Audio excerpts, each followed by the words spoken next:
추추는 요즘 화장실에 갈 때마다 주식창을 확인합니다. 녹아서 흐르고 있는 주식들 중에 유일하게 빨간불을 켜고 있는 효자템이 있기 때문인데요. 바로 신소재 분야입니다. 추추는 세상에 등장할 신소재들이 자신을 파이어족으로 만들어줄 거라고 굳게 믿고 있죠. 야, 회사가 무슨 시드머니 충전소냐, 뭐 사야 되는데? 나도 알려줘 제발. 돌도끼를 만지던 인간의 손에 스마트폰이 들리기까지는 새로운 소재의 발견이 결정적인 역할을 했습니다. 요즘은 심지어 꼬깃꼬깃 접을 수 있는 소재의 휴대전화 액정까지 등장했죠. 오늘의 교양만두는 우리의 일상을 바꾸어 놓은 신소재의 발견에 대해서 알아봅니다.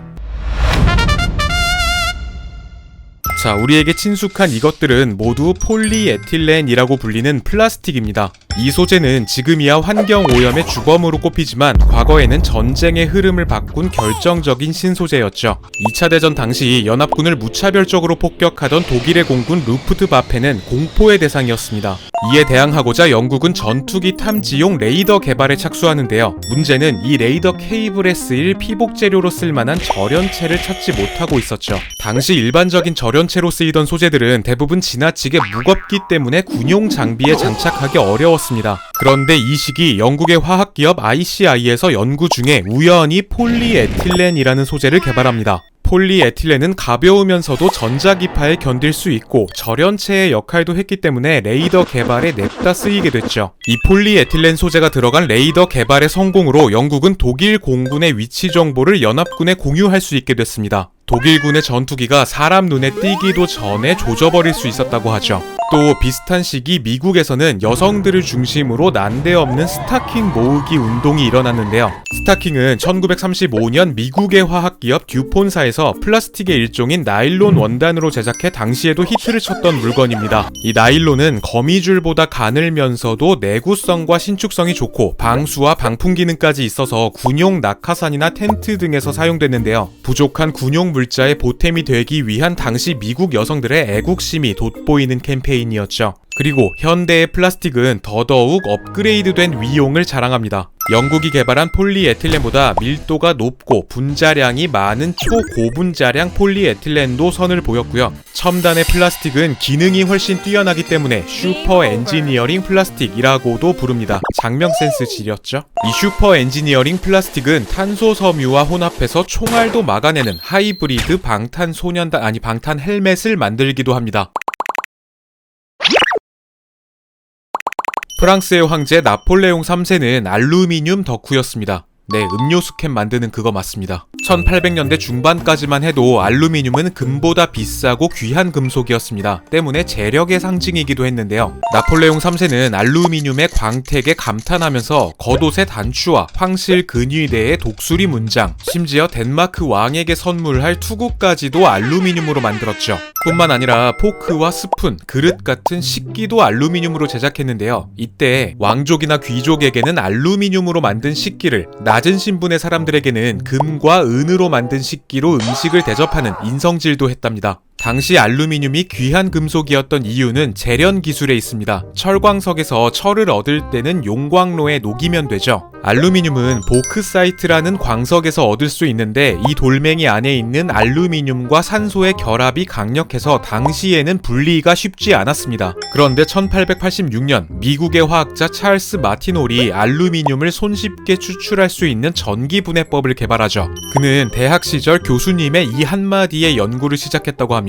알루미늄 재련법을 발견하는 자 큰 부자가 될지어다. 전기분해법이 개발되자 알루미늄의 가격은 7년 만에 1200달러에서 40달러로 50년이 지나서는 50센트밖에 안 되는 휴지 조각이 돼버리죠. 알루미늄이 주식이었으면 개미들 다 털리는 겁니다. 여담으로 1884년 미국은 초대 대통령인 조지 워싱턴을 기리기 위한 기념탑을 설치했는데요. 이 탑의 꼭대기 역시 피라미드 형태의 알루미늄으로 장식을 했죠. 알루미늄이 금보다 귀하던 때라 이 장식물에 1온스만 깎아도 작업장 내에 모든 근로자 일당을 줄 수 있다는 썰이 돌았다고 합니다. 그런데 탑이 완공된 바로 다음 해에 전기분해법이 개발되면서 알루미늄의 가격이 폭락한 것이죠.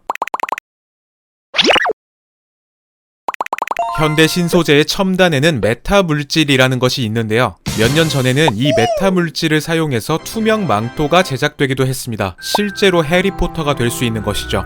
과학적으로 완전히 투명한 물체를 만들기 위해서는 빛의 흡수나 굴절을 자유롭게 제어할 수 있어야 합니다. 그러나 자연계에 존재하는 모든 물질은 빛의 굴절각이 정해져 있어서 투명체를 만들 수 없죠. 메타 물질이란 이렇게 자연 상태에서는 발견되지 않는 속성을 가질 수 있도록 인공적으로 만든 물질을 말합니다. 상용화된다면 회식 자리에서 몰래 빠져나갈 수도 있고 말 안 듣는 부하 직원을 막 좁힐 수도 있겠죠. 다만 현재로서는 1cm 크기의 투명 망토를 제작하는 데에 약 1,000만 원의 비용이 든다고 합니다. 지금 보시는 이 물체는 공기로 만든 고체라는 의미의 에어로겔인데요. 전체 부피의 99.8%가 공기로 이루어져서 닉값을 제대로 하는 이 소재는 유리보다 단열성이 60배나 뛰어납니다. 처음 개발된 것은 1931년이지만 내구성이 약하고 제조가 까다로워서 사용되지 못하다가 1980년 우주 소재 분야에서 각광을 받기 시작했죠. 가볍고 단열 효과가 뛰어나서 미국의 화성 탐사 로봇인 소저너에 사용되기도 했습니다.